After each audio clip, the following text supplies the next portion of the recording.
بسم الله الرحمن الرحيم والصلاة والسلام على أشرف المرسلين. Salam alaikum. Bonjour tout le monde. Dans cette vidéo, je vais proposer un sujet d'examen في module traitement signal. Donc, c'est un examen, c'est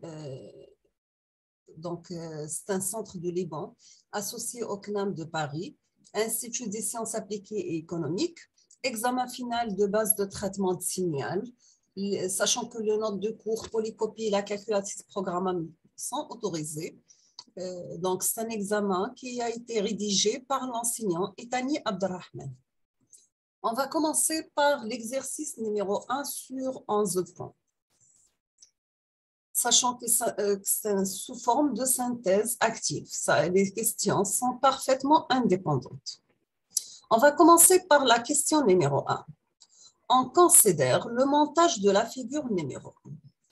Nous avons résistance R0, C0, la tension d'entrée VI, un amplificateur, la tension de sortie V0, R1 et R2, deux résistances en série. R2 est relié à la masse. Donc, on considère le montage de la figure 1, montrer que la fonction de transfert de ce filtre est H2P égale R1 plus R2 divisé par R2 fois 1 sur 1 plus R0, C0 fois P. Montrer que la fonction de transfert de ce filtre, elle est de cette forme, H2P qui est égal R1 plus R2 divisé par R2 fois 1 sur 1 plus R0, C0, P. On vous demande de déduire alors son type, c'est-à-dire le type de ce filtre avec son ordre. Déduire le type de ce filtre avec son ordre. Sachant que cette question, elle est sur 2 points. On passe la question B sur 1,5 point. On s'intéresse que ce filtre aura la fonction de transfert suivant. On s'intéresse que ce filtre aura la fonction de transfert suivant. Nous avons H1 de P égale G divisé par 1 plus P sur oméga 0. On vous demande de donner les expressions de G et oméga 0 en fonction de la résistance R0, le condensateur C0, la résistance R1 et la résistance R2. Donc, donner les expressions de G et oméga 0 en fonction de R0, C0, R1 et R2. Est-ce que ce filtre est-il stable? Est-ce que ce filtre est-il stable? Justifiez votre réponse. Nous avons pour application numérique, pour grand G égale à 10, oméga 0 qui est égal à 1000 radians par seconde, R0 qui est égal à R1 égale à 10 kOhm. On vous demande de déterminer les valeurs de C0 et R2. Déterminer les valeurs de C0 et R2. Donc, voici C0 et la résistance R2. On passe l'exercice numéro 2 sur 7,5 points. Donc, on considère le montage actif suivant. Sur la figure numéro 2, nous avons impédance Z0, Z1, Z2, Z3, notre amplificateur avec une tension d'entrée V-in, la tension de sortie V-out, une tension intermédiaire Vx et V.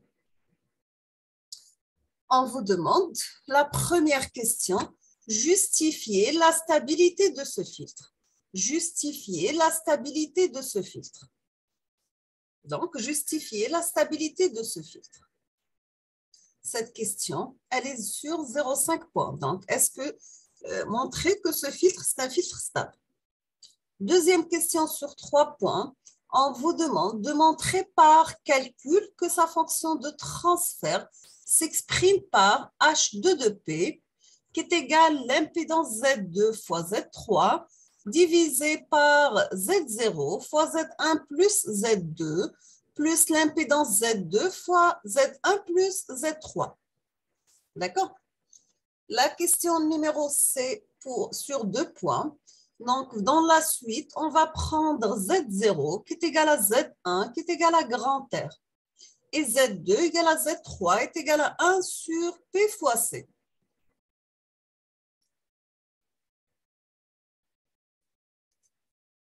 Donc, l'impédance Z0 et Z1, ce sont une résistance, ou Z2, Z3, c'est impédance. L'impédance, c'est capacité.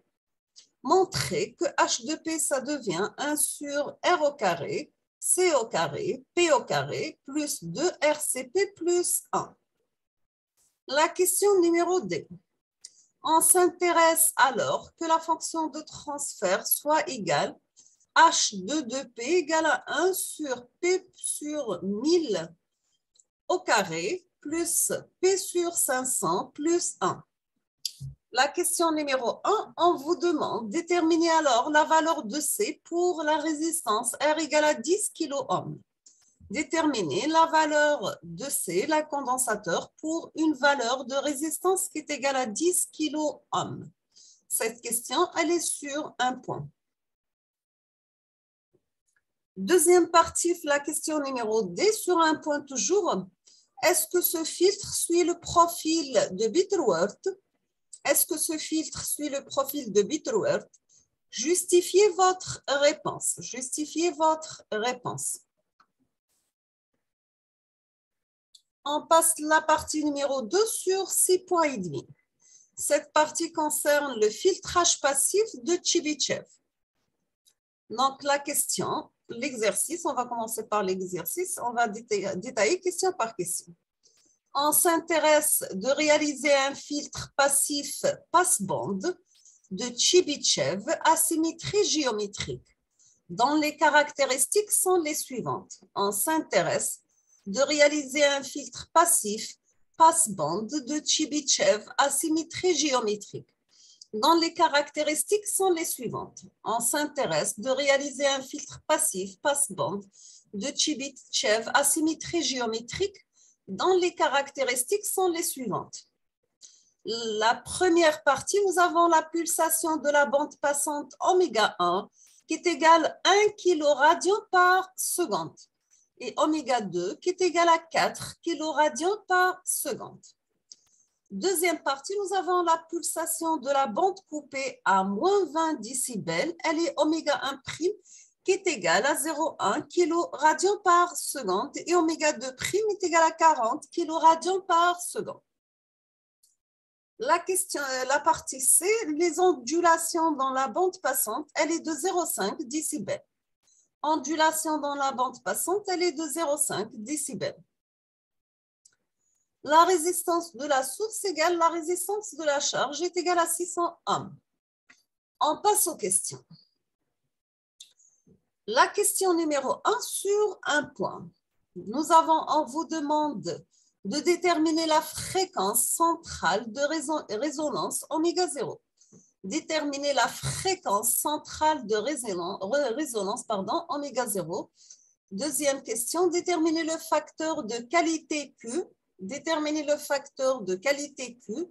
Troisième partie, le coefficient de sélectivité B de ce filtre. On vous demande de déterminer la fréquence centrale de résonance oméga 0. Déterminer le facteur de qualité Q. Déterminer le coefficient de sélectivité B de ce filtre. Deuxième question sur un point. On vous demande de déterminer et tracer le gabarit du filtre passe-bas, prototype de ce filtre. Déterminer et tracer le gabarit du filtre passe-bas, prototype de ce filtre. La question numéro 3 sur un point. On vous demande de montrer que le degré du filtre à choisir est de grand N égale à 3. Montrer que le degré du filtre à choisir est de grand N égale à 3. La question numéro 4 sur 0,5, on vous demande de déduire en utilisant le tableau des filtres passe-bas normalisé, le schéma de la configuration grand A du filtre normalisé prototype passe-bas. Donc, déduire en utilisant le tableau des filtres passe-bas normalisé, le schéma, on vous demande de déduire le schéma de la configuration du filtre normalisé prototype passe-bas. Cinquième question sur 3 points. Passez alors après dénormalisation et transformation au filtre passe-bande désiré. Passez alors après dénormalisation et transformation au filtre passe-bande désiré. La partie numéro 3 sur 2,5 points. Sachant que les questions sont indépendantes. Donc, on considère l'impulsion cosinusoïdale suivante. Donc, nous avons V de t, amplitude max plus 1,5, min moins 1,5, moins t, c'est moins 12 millisecondes, plus t, c'est plus 12 millisecondes. La question numéro 1, elle est sur 0,5 points. Donc, sans faire de calcul, justifier que ce signal était à énergie finie. Donc, sans faire de calcul, justifier que ce signal est à énergie finie. La question 2 sur 0,5 points, vérifier que la fréquence des ondulations contenues dans cette impulsion, elle est de 500 Hz. Vérifier que la fréquence des ondulations contenues dans cette impulsion, elle est de 500 Hz. Déduire alors l'expression de grand VT de t. La troisième question, nous avons deux parties. La première, sur un point, on vous demande déterminer la transformée de Fourier de ce signal, en déduire la densité spectrale de ce signal. La partie B, sur 0,5 points, on vous demande de représenter graphiquement cette densité spectrale. Vous avez comme annexe l'espace de temps x de t est égal à cosinus vt pour t inférieur à tau et 0 pour t en valeur absolue supérieure à tau. L'espace de fréquence, vous avez x de oméga est égal à sinus oméga plus v fois tau sur oméga plus v plus sinus oméga moins v fois tau sur oméga moins v. Donc, nous sommes arrivés à la fin de cet examen et cette vidéo. Je vous remercie infiniment pour votre attention. Comme toujours, n'hésitez pas si vous avez des questions et à la prochaine vidéo, Inch'Allah. Merci beaucoup.